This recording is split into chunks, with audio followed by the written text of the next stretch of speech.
Salut à tous. Bon, le débrief, j'allais le faire tranquillement en disant, voilà, Paris n'est vraiment pas dans une bonne période. Ça se confirme. Le championnat va être très très serré. Bon, voilà, hein, le truc simple à dire. Mais en plus, ça se finit par, à mon avis, une sérieuse blessure à la fin pour Neymar. Donc c'est double sanction, la défaite, qui dans l'ensemble est méritée. Lyon a été supérieur.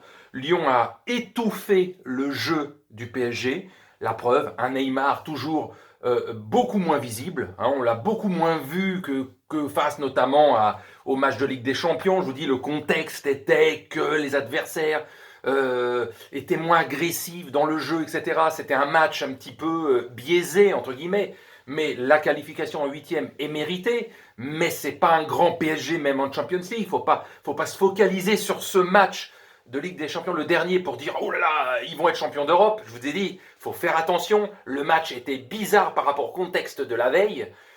Et ben, c'est là que je regrette que Lyon ne soit pas en Champions League. Il aurait fait meilleure figure que certains clubs qui y ont participé, que ce soit Marseille ou que ce soit Rennes. À mon avis, Lyon aurait peut-être fini deuxième de sa poule ou au pire en Europa League, mais il se serait quand même qualifié dans quelque chose.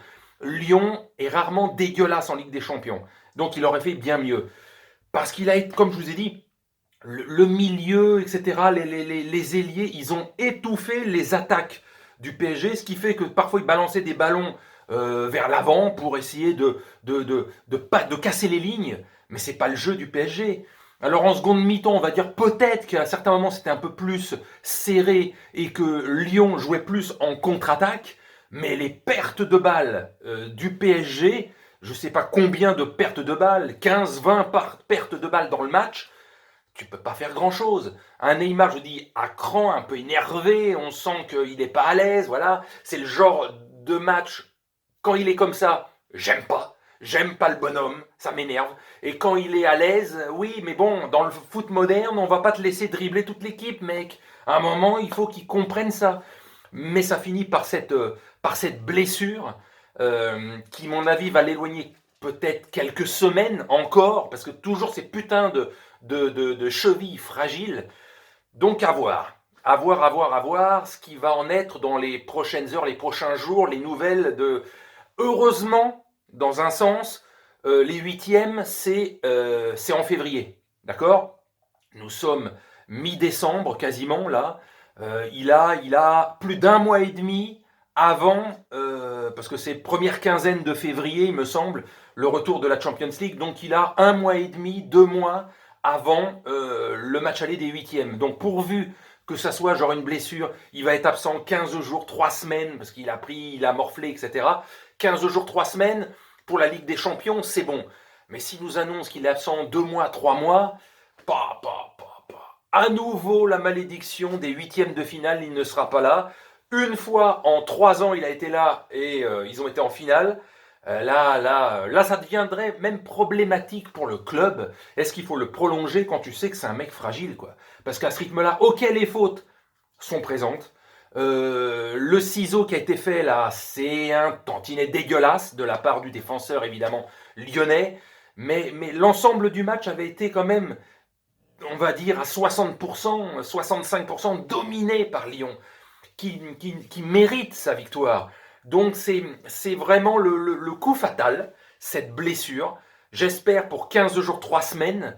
Mais si c'est plus sérieux, c'est chiant. Voilà. Mais bon, les huitièmes, c'est dans un mois et demi, 2 mois. Ça laisse le temps. On va bien voir.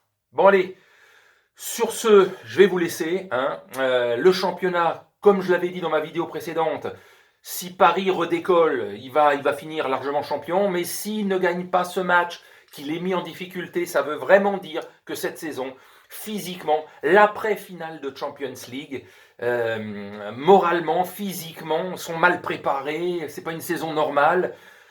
Même le finaliste, le Bayern, qui est pas loin de la tête du championnat en Allemagne, n'a pas les 5 ou 10 points d'avance qu'il aurait comme les 2-3 dernières saisons à la même période. Au bout de 12-13 journées, ils avaient déjà 7-8 points d'avance. C'est pas le cas du tout du Bayern, qui est à égalité avec 2 autres équipes. Donc même eux, le contre-coup court entre la finale de la Champions League et 15 jours plus tard, 3 semaines, tu redémarres le championnat, une nouvelle saison. C'est pas les fameux 2 mois qui habituellement entre voilà la fin de la saison, tu prends 3 semaines, un mois de vacances et après tu as la préparation, etc. C'est une saison tronquée et finalement c'est très compliqué pour le PSG et donc très bien pour la Ligue 1 car la saison va être plutôt intéressante et palpitante avec Paris, avec Lyon, avec Marseille, avec Lille, qui est maintenant leader du championnat grâce à sa victoire et qui montre du jeu. Il y a 4 équipes là qui vont jouer le titre. Et c'est tant mieux. Parce que toujours voir une équipe ultra dominée avec 15-20 points d'avance, ça devenait chiant, puisque de toute façon, ça ne te faisait pas aller en finale tous les ans en Ligue des Champions. Ça servait à rien. Donc voilà.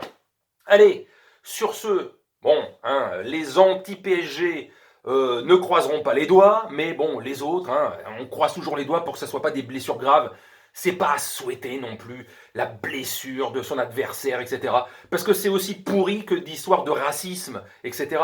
Et on souhaite la blessure de l'autre grave, qui soit attaqué dans sa chair. Non, non, non, non, non, non. Qu'on n'aime pas l'adversaire, qu'on n'aime pas le joueur, qu'on lui dise, vas-y, ferme ta gueule, t'as perdu, tant pis pour ta gueule. Voilà. Mais sur une blessure, à chaque fois les blessures, c'est des semaines, des mois de rééducation, parfois selon les blessures. Et c'est jamais à souhaiter. Après, on ne se le souhaite pas à d'autres. Donc voilà, on se calme avec ce genre d'attitude aussi. Voilà, allez, sur ce, je vais vous laisser. Et ben, à demain, dans l'après-midi, pour une vidéo pour le tirage au sort des huitièmes de finale de Ligue des Champions pour le PSG et voir s'il y a quelques affiches intéressantes dans ces huitièmes de finale. Voilà, allez, bonne nuit à tous.